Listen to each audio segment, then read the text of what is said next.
Assalamualaikum warahmatullahi wabarakatuh. Alhamdulillahi rabbil alamin. Allazi qad a'tana fursatan jamilah wa sihhatan tammah hatta istata'na an najtami'a fi hadzal makanil mubarak. Salaman wa tasliman da'imain ala nabiyyina Muhammad sallallahu alaihi wasallam allazi qad hamalana minadh dhulumati ilan nur. Amma ba'd. Perkenalkan, nama saya Alia Ridayani dari kelas M93. Pada kali ini saya akan membawakan ceramah singkat yang berjudul Bagaimana Islam Menghadapi Tantangan Modernisasi. Nah, teman-teman sekalian, dalam pandangan Islam, IPTEK atau ilmu pengetahuan dan teknologi merupakan suatu hal yang sangat penting bagi kehidupan manusia. Tanpa adanya IPTEK, manusia akan mengalami banyak hambatan dalam menjalani kehidupannya. Oleh karena itu, Islam menetapkan bahwa hukum mempelajari IPTEK adalah wajib. Sebab menuntut ilmu adalah wajib, sebagaimana hadis dari Anas bin Malik, Rasulullah SAW bersabda, yang artinya menuntut ilmu adalah wajib bagi setiap muslim. Nah, di zaman sekarang ini, IPTEK menjadi tolak ukur bagi kemajuan suatu bangsa. Seperti contohnya negara Inggris, Cina, Jepang, dan sebagainya. Negara mereka dikatakan maju karena negara mereka menguasai IPTEK. Nah, IPTEK sendiri terdiri dari kata ilmu, pengetahuan, dan teknologi. Ilmu adalah mengetahui sesuatu sebagaimana adanya. Pengetahuan adalah segala sesuatu yang diketahui manusia melalui tangkapan panca indera dan hati.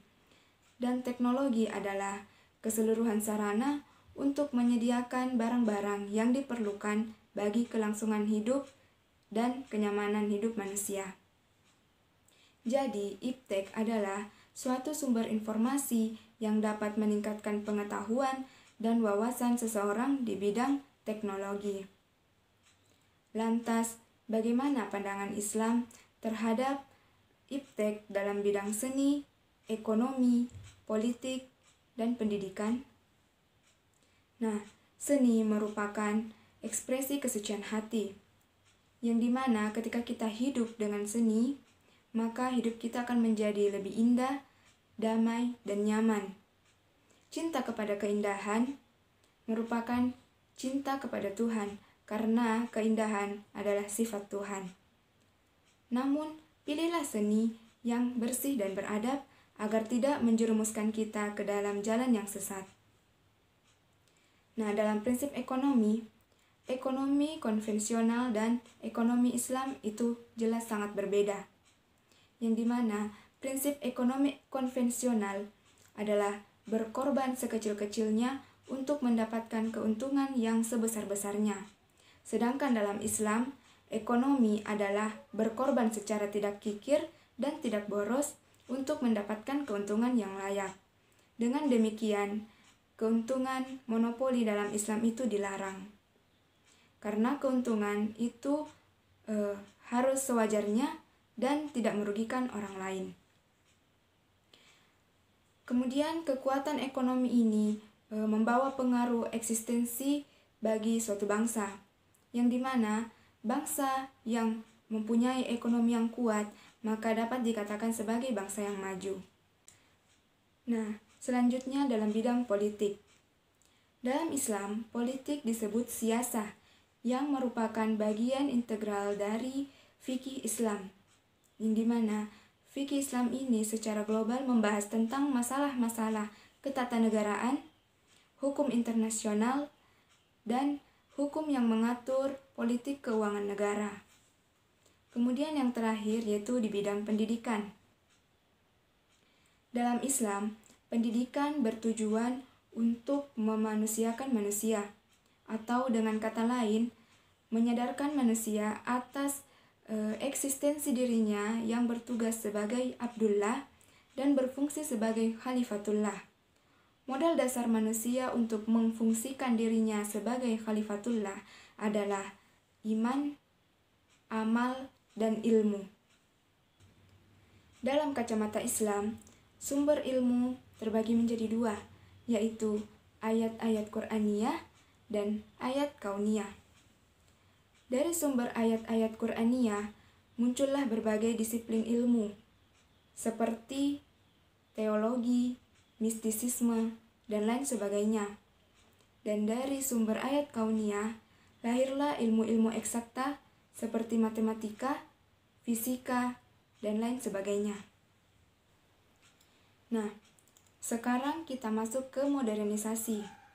Modernisasi merupakan proses perubahan untuk kemajuan dalam segala bidang kehidupan melalui akselerasi pendidikan dan aktualisasi teknologi. Modernisasi ini tentu memiliki dampak positif dan dampak negatif, yang dimana dampak negatifnya itu pola hidup konsumtif, gaya hidup kebarat-baratan, kriminalitas, kesenjangan sosial, dan lain sebagainya. Nah, di sekarang ini banyak dari kita yang melakukan kriminalitas, pola hidup konsumtif, gaya hidup kebarat-baratan, dan masih banyak lagi dampak negatif yang dilakukan oleh kita semua. Nah, dampak negatif inilah yang menjadi tantangan terbesar bagi umat Islam. Maka peran Islam dalam menghadapi tantangan modernisasi ini adalah yang pertama, perlunya dikembangkan penafsiran sosial struktural daripada penafsiran individual ketika memahami ketentuan-ketentuan tertentu dalam Al-Quran. Yang kedua yaitu mengubah cara berpikir yang subjektif menjadi objektif. Yang ketiga yaitu mengubah Islam yang normatif menjadi teoritis. Yang keempat yaitu mengubah pemahaman ahistoris menjadi historis. Dan yang kelima yaitu merumuskan formulasi wahyu yang bersifat umum menjadi lebih spesifik dan empiris. Di zaman sekarang ini, modernisasi berkembang sangat pesat, namun tidak sesuai dengan ajaran Islam. Oleh karena itu, kita harus teliti dan berhati-hati dalam menghadapi modernisasi ini. Kita harus pintar-pintar memilih mana yang baik dan mana yang buruk dari modernisasi. Nah, beberapa upaya yang dapat dilakukan untuk menghindari atau menghadapi tantangan modernisasi ini adalah dengan menyaring terlebih dahulu budaya yang masuk dengan mengambil nilai positif dan membuang nilai negatifnya.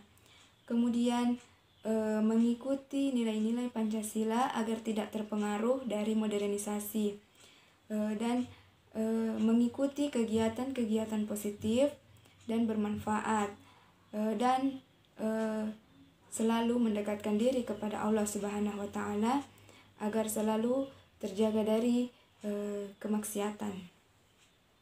Baiklah, mungkin hanya itu saja yang dapat saya sampaikan. Kurang dan lebihnya mohon dimaafkan. Sekian dari saya.